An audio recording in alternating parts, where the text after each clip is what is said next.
Welcome back, my friends, to another episode of the Shema podcast. You know, Hanukkah is around the corner, and I want to make sure we are properly prepared for this holiday coming up. So I need to find, as always, who would be the right rabbis to bring on. This year I had the opportunity, the privilege of teaching a finance investment class at the yeshiva at Heimish to 4 brilliant young men. And one of the things we covered in this class was the calculation of present value, net present value, discounted cash flow.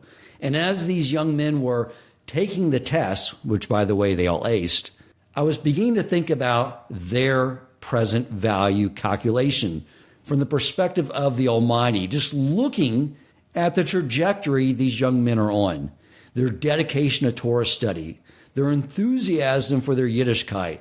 I ran the calculations in my mind and knew I was standing in the presence of greatness. And I realized these are the young men that I wanted to come on and teach us what we can learn from the holiday of Hanukkah and bring those lessons with us into our current struggles. Welcome to the Shema podcast, the podcast for the perplexed, where Torah insights, intertwined through personal stories, as well as interviews with leading Torah scholars, demonstrate the empowering qualities of Torah and mitzvot. For more great Torah learning through Torch, the Torah Outreach Center of Houston, go to torchweb.org. Now to the show. So, gentlemen, thank you so much for coming on to the Shema podcast. If we could just go around the room, starting with you, Yehuda, and just tell a little bit of the audience about yourself, your interest, get a little insight into your world. Hi, I'm Yehuda. I like playing football. And what are you studying right now? I'm studying Gemara and Mishnah Berurah. You're next, Ozzy. Tell the audience about yourself. Hello, my name is Ozzy, and I like music and drawing, and you're studying the same thing? You guys are all taking the... All right, beautiful. Sholly? Hi, I'm Sholly, and I like basketball and football. And that's it. Hi, I'm Mati, and I like coins. Oh, you're like a coin collector. Yeah. So, gentlemen, all right, here is my initial question. Hanukkah is a mitzvah. However, it's nowhere written in the Torah. I've never seen, of all the parshas I've studied, where Hashem commands us to light the menorah. So can someone explain to me how we are fulfilling a mitzvah when it's not directed to us in the Torah? Well, not only are there 613 mitzvahs from the Torah, there are also 7 other mitzvahs from our rabbis. Okay. Now, does the Torah give them the authority? Does Hashem give them the authority in the Torah to create these additional 7 mitzvahs? Well, take like muksa, for example. It doesn't actually say it in the Torah that you're not allowed to do that, but our rabbis tell us that you're not allowed to do that. So in that instance, from what I understand is there is a mitzvah for the rabbis to create fences around the Torah, correct? Which is where that would fall into. But where do they get the ability to create this mitzvah that happened for an event that happened in the future? Well, it does hint it in the Torah a little bit. Okay, explain. For example, we know that Chanukah is on the 25th of the Hebrew month of Kislev. Okay. And if you start counting from Bereshis, the beginning of the Torah, 25 words, you will actually find the word or, which in the Torah's language means light. Wow, amazing. Okay, so it's hinted at there.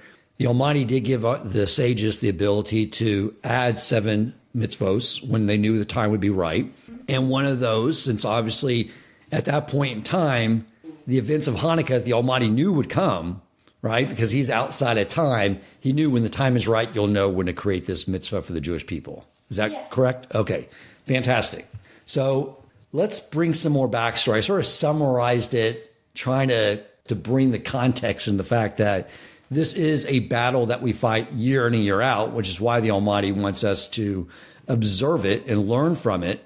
But I think it'd be great for me and the listening audience if Ozzy, Sholly, if you guys could sort of maybe come together and tell the historical accounting of what took place back at this time. Okay, so 2,000 years ago, during the time of the Second Temple, Antiochus and the Greeks ruled Jerusalem. They were very bad towards the Jews. They robbed them of their possessions and didn't let them learn Torah. They didn't let them give bris milah. They didn't let them celebrate Rosh Chodesh, which is the first of the month.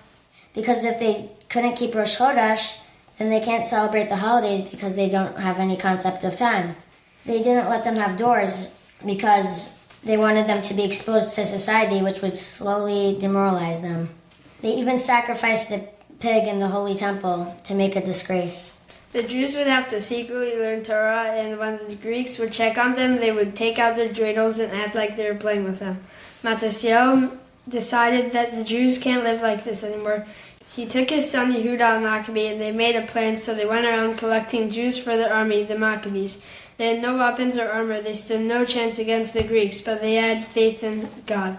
So what happened next? So the Greeks step in and they say, we don't want you to study Torah. I didn't know this. They didn't want them to have doors on their home. It sort of reminds me of now is we don't have our doors open to the non-Jewish world, but we have TVs in our home, which are doorways to the non-Jewish world, which are influencing us just to say in the same way the Greeks wanted to go about it.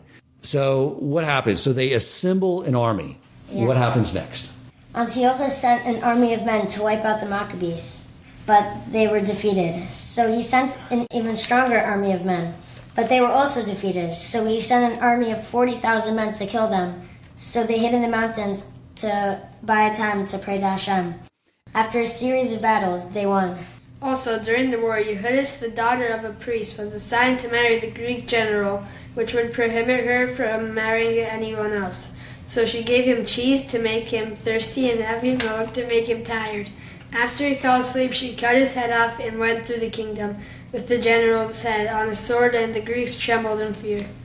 So in honor of the miracles that took place, we light the menorah to commemorate the miracles that they found the pure jug of oil untouched and sealed by the priest, and it lit for 8 days. So we learn from here, you don't need to be strong to win a war. All you need is faith in Hashem.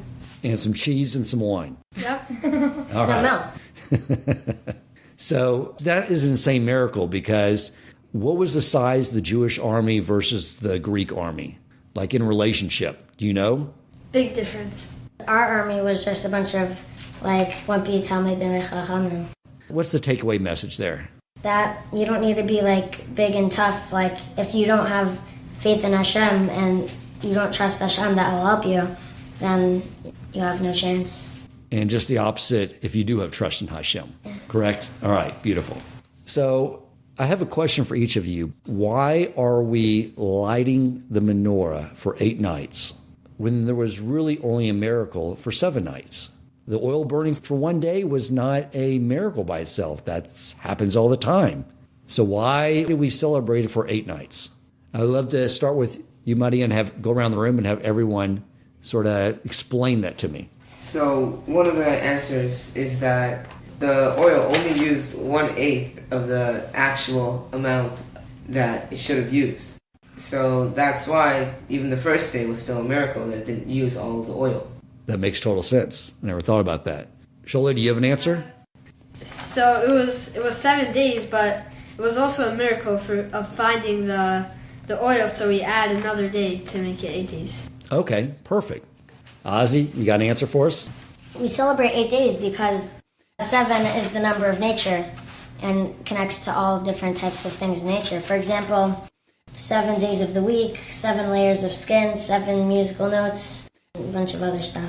Okay, so it represents physicality. Yeah. Okay, gotcha. And the Greeks focused on the body and all the physical stuff, like sports, and if you've ever seen a Greek statue, they're usually not wearing anything because they were so focused on the body and everything. Right. So we're showing them that really you should focus more on the spiritual stuff and connecting to Hashem in a spiritual sense, not through a physical sense. Okay, and the number 8 represents spirituality. It's like we give a child its bris on the 8th day. We specifically don't do 7.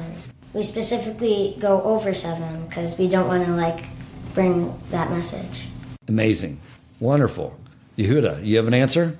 It is true that the oil only lasted for 7 days, but what people don't really realize is the fact that oil burns on a daily basis.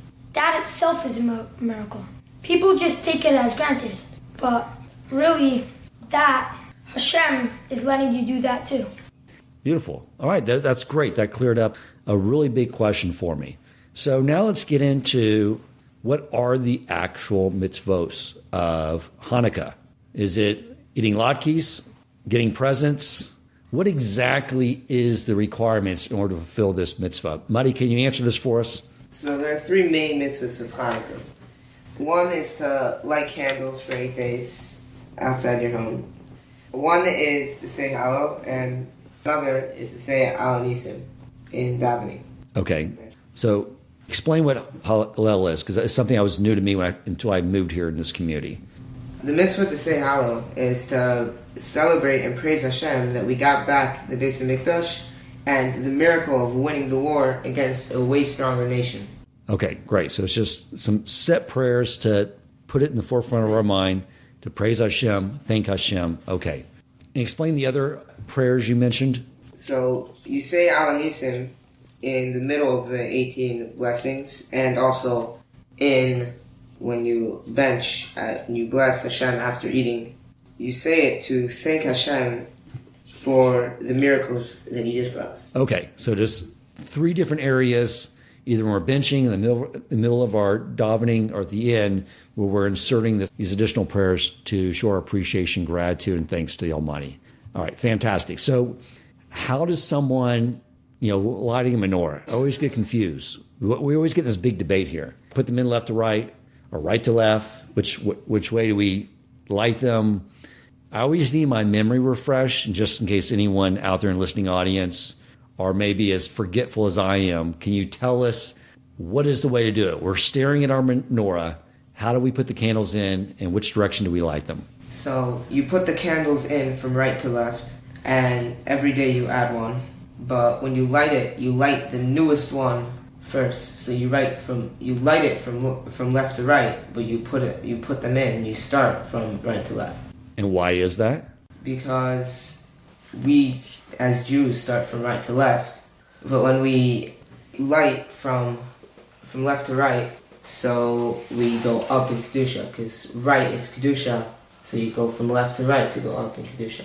I didn't know that. So right symbolizes, moving in that direction symbolizes an increase in holiness. Yeah. Okay, beautiful. Thank you so much, gentlemen. I want to go around the room, have each of you sort of share with the listening audience and me some lessons we can take from this holiday and that we can take with us throughout the year. I mean, I don't think the Almighty wants us to take time, 8 days out of the year, light a menorah, and then move on with our life. He wants us to gain something from this experience that will make us fulfill our mission here successfully. So I'll just go around the room, and Yehuda, if you could share one really good idea of what we can learn from this holiday and keep it cognizant of that throughout the year to make us have a more successful year. Well, I'd like to say that just like the Maccabees were outnumbered and small in size, and there was no way that they were able to beat the Greeks. I mean, the Greeks, like Ozzy said, had around 40,000 men, and the Maccabees were much smaller in size. So, just like Hashem could make them win a war that was unexpectedly surprising, Hashem could, give you whatever you want. Okay, so you're saying that we should not, as Jews throughout the year, when we have a challenge that seems insurmountable, we should always remember that if we're serving the will of the Almighty and praying to Him for assistance, He'll allow us to be victorious. Beautiful. Ozzy, you have an idea for us? So, I was working in my Rebbe's warehouse when I found a stale fortune cookie. So obviously, I have to open the cookie because that's the best part. Right. So I opened it up, and it said, all the darkness in the world can't put out one candle. So I'm like, what does that mean? So I thought about it, and then I came up with an answer. I think it was trying to say that all the darkness around us, like all the impurities and different things around us, like that like are not so holy, and they're like that can affect our neshama, like they can like immoralize us, like the Greeks tried to do. But all the darkness can't put out one candle, which means like the one candle in each and every one of us that keeps us going and going. So all the darkness can't put out one yid. Beautiful. And that's why we probably put the menorah out in front of our window as a way of reminding us, too, to make sure that we're shining the light of our neshama and holiness to the rest of the world, to set an example on and represent Torah and God and the ideals that we represent to the rest of the world. Sholi, words of wisdom. Just like the Maccabees weren't scared to stand for what's right, we shouldn't be scared to stand for what's right, and we should stand up for ourselves. Beautiful. Nice. Mali? When you look at the menorah, what does a fire need to light? It needs oil and it needs a wick. A wick is, when you light it, right away it's uncontrolled fire and just, you can't control it, and it just goes however it wants. And the oil, if you try to light oil, won't light. You need the wick to light the oil. So this is like our neshamas on our body. Our body is the wick that, and the oil is our neshama. The wick, if we just have it without the oil, it's gonna light bright for a few seconds or minutes, but it won't last. When you have the oil, the wick is a vessel to allow the oil to light. It's the same thing with our body that allows us to allows our neshama to do mitzvahs. That's a beautiful analogy. I love that. Thank you so much. Okay, so where did latkes and donuts, where did that come in? Were the Maccabees eating a dozen donuts while they were hanging out in the cave? Where did that start? We know that one of the big miracles of Chanukah is that we found the oil that lasted 8 days. And that's why we eat latkes and donuts, because they're very oily things. Like, you have to deep fry them in oil, so mine's And if they're not oily, you're doing something wrong. So we have latkes and donuts and oily foods to remember the miracle with the oil. Okay. What else would you gentlemen like to share? Some people have the minhag to eat like cheese and milchik foods because of the Yehudis and when she gave the general cheese. Gentlemen, I want to thank you so much for coming on, sharing your wisdom with the audience, giving us the information we needed to make this Hanukkah very meaningful and bring the light of the menorah with us throughout the year. Thank you, gentlemen, for coming on the Shema podcast. You're welcome. You're welcome. Thank you. If you enjoyed this episode, please consider supporting Torch so they can continue to spread Torah wisdom to the world by making a donation at torchweb.org and clicking donate in the top right corner of the page. And if you would like to get in contact with our host with comments, suggestions for future topics of learning, or questions for him or his guest rabbis, you may email him at president@torchweb.org.